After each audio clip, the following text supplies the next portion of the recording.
Welcome to a world where the cold isn't your only enemy. In this video, we delve into 3 terrifying blizzard horror stories that will send shivers down your spine. From haunted asylums to shadowy cabins and ancient secrets buried in ice. These tales are designed to thrill, terrify, and captivate. Prepare for an unforgettable journey into the heart of the storm. Story 1. The Icebound Asylum. The old Greystone Asylum, long abandoned, sat on the outskirts of a small mountain town. When a freak blizzard rolled in one December night, the entire town hunkered down. But for Clara, a freelance journalist, it was the perfect opportunity to investigate the asylum's chilling history. Clara parked her car at the foot of the hill, the snow already knee-deep. Her flashlight illuminated the rusted gate bearing the word Greystone Asylum in flaking paint. As she entered, the storm intensified, cutting off her retreat. Inside, the asylum was eerily quiet. Peeling wallpaper revealed cryptic words scrawled underneath. Beware the whispers. Clara dismissed it as graffiti and moved deeper into the building, her boots crunching on frozen debris. When she reached the infirmary, she noticed a distinct chill, colder than the storm outside. She glanced at her breath, which crystallized into shapes resembling screaming faces.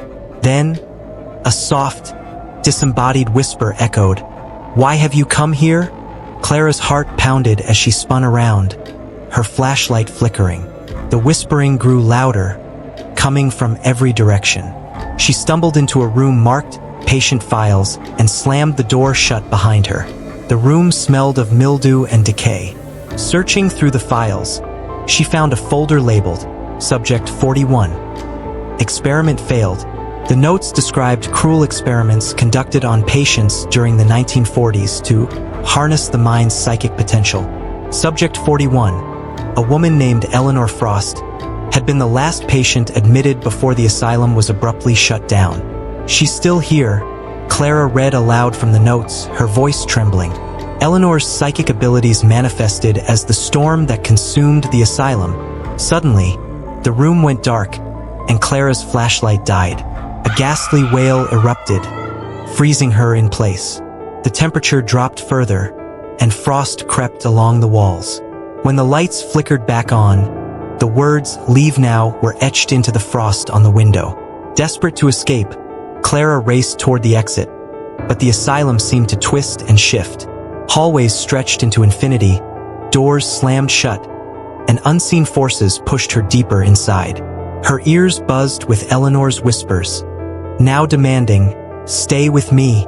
Clara tripped and fell into a room filled with ice sculptures, all resembling asylum staff and patients frozen in terror.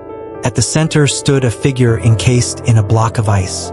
It was Eleanor, her hollow eyes wide with rage. Eleanor's spirit emerged from the ice, a swirling vortex of snow and screams. Clara's body began to stiffen as frost crawled up her legs. Summoning her last ounce of strength, she smashed a window with her flashlight and leaped into the blizzard outside. The storm seemed to relent as Clara stumbled back to her car, but as she drove away, she saw Eleanor's face in the rearview mirror, whispering, "You can't run forever." Story 2. Cabin of Shadow. Marcus and his friends, Liz and Trevor, were on their way to a ski resort when their car skidded off the icy road during a sudden blizzard. Stranded in the wilderness, they spotted a faint light coming from a cabin in the woods. The cabin appeared rustic but well-maintained.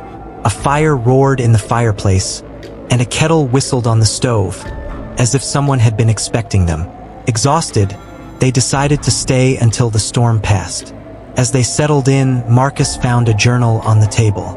The entries were dated decades ago and spoke of shadow people that came with the storms. The last entry read, "Do not let the fire die, or they will take you." The wind howled outside, rattling the cabin's windows. Liz noticed movement outside and pointed to a dark figure standing at the tree line. Trevor laughed it off, but Marcus felt uneasy. As the night deepened, the fire began to wane. Liz added more wood, but the flames barely flickered. Shadows danced along the walls, growing darker and more defined. Then they heard it, a scratching at the door, followed by a low, guttural growl. Trevor, trying to prove his bravery, opened the door to find nothing but snow. But as he shut it, a shadow slid inside, darting across the room before vanishing into the corner. The cabin's atmosphere grew oppressive, the air thick with an unexplainable dread. The shadow people revealed themselves fully as the fire dwindled to embers. Tall, skeletal figures with hollow eyes and jagged smiles emerged from the darkness. Their whispers filled the cabin.